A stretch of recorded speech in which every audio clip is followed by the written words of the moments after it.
തിരുവനന്തപുരം പെരിങ്ങമല പഞ്ചായത്തിൽ കോൺഗ്രസ് സ്ഥാനാർത്ഥി നിർണയത്തിൽ തർക്കം. അഴിമതിയും സ്ത്രീകളോട് മോശം പെരുമാറ്റവും നടത്തിയ DCC ജനറൽ സെക്രട്ടറിയെ സ്ഥാനാർത്ഥിയാക്കിയെന്നാണ് ആരോപണം. കല്ലറ ബ്ലോക്ക് ജനറൽ സെക്രട്ടറി റസിയ അൻസാറാണ് പരാതി നൽകിയിരിക്കുന്നത്.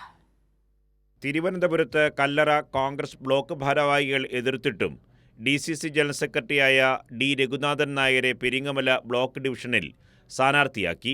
രഘുനാഥൻ നായർക്കെതിരെ നിരവധി പരാതികൾ KPCCക്കും DCCക്കും നേരത്തെ തന്നെ ലഭിച്ചിട്ടുണ്ട്.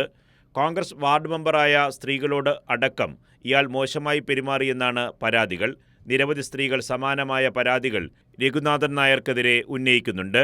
പെരിങ്ങമലയിൽ കോൺഗ്രസിന് ഭരണം നഷ്ടമായതും രഘുനാഥന്റെ മോശം നടപടികളുടെ ഫലമെന്നാണ് മറ്റു കോൺഗ്രസ് നേതാക്കൾ പറയുന്നത്.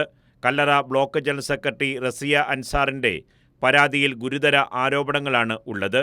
കഴിഞ്ഞ തെരഞ്ഞെടുപ്പിൽ മത്സരിച്ച റസിയയോട് 1 ലക്ഷം രൂപ ഇയാൾ കൈക്കൂലി ആവശ്യപ്പെട്ടെന്നും ഗത്യന്തരമില്ലാതെ അവസാനം 75,000 രൂപ നൽകിയെന്നും പരാതിയിൽ പറയുന്നു.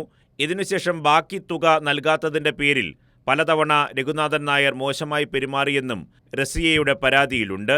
പല യോഗങ്ങളിലും ഇയാൾ മദ്യപിച്ച് ലക്കുകെട്ടാണ് എത്തുന്നതെന്നും അവിടെ അസഭ്യം പറയുക പതിവാണെന്നും പരാതിയിലുണ്ട്. ഇത്തരം സമീപനം തുടരുന്ന രഘുനാഥൻ നായരെ തന്നെ സ്ഥാനാർത്ഥിയാക്കിയതിലാണ് കല്ലറ ബ്ലോക്കിൽ വ്യാപകമായ പ്രതിഷേധം ഉയരുന്നത്. എന്നാൽ KPCCക്കും DCCക്കും ഇദ്ദേഹത്തിനെതിരെ നിരന്തരം പരാതി ലഭിച്ചിട്ടും നേതൃത്വം നടപടിയെടുത്തില്ല. വീണ്ടും ഇദ്ദേഹത്തെ തന്നെ സ്ഥാനാർത്ഥിയാക്കിയതിലും നേതാക്കൾ വ്യക്തമായ മറുപടി പറയുന്നുമില്ല. കൈരളി ന്യൂസ്, തിരുവനന്തപുരം.